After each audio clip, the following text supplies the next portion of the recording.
Unified 911, anong matutulong namin sa'yo? Anya ti maitulong mi ken kapo. Anong may tatabang ko sa imo? Unsay akong ikatabang nimo? Ngini makadabang na misal ka no. Sa anumang wika o dialekto, may tulong na darating sa iyo.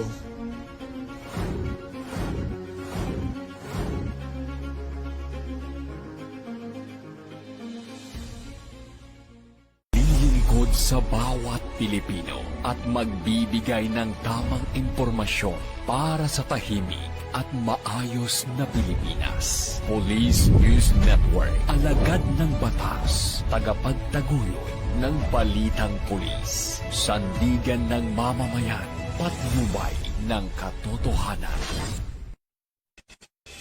Na Kampo Krame, maghahatid ng pinakahuling kaganapan at nagbabagang balita. Ito ang PNN Police News Network.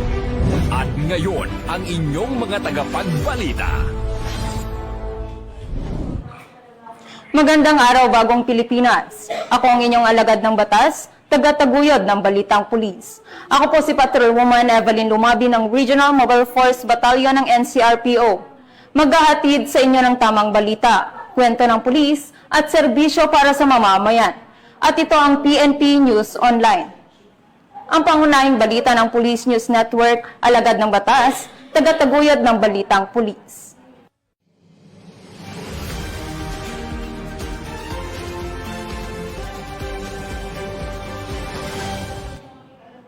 Narito ang mga balitang hatid ng ating PNN correspondents mula sa iba't ibang panig ng bansa.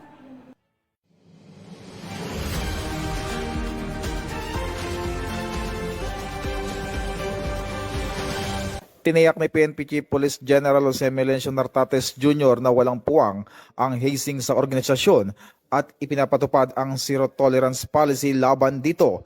Ayon kay Police General Nartates, illegal ang anumang initiation o welcoming practices na nagdudulot ng physical o psychological harm alinsunod sa anti-hazing law. Babala ni PNP Chief ang sinumang personnel na mapatunayang sangkot sa hazing ay maharap sa kasong administratibo na maaring mauwi sa pagkasibak sa serbisyo bukod pa sa posibleng kasong kriminal.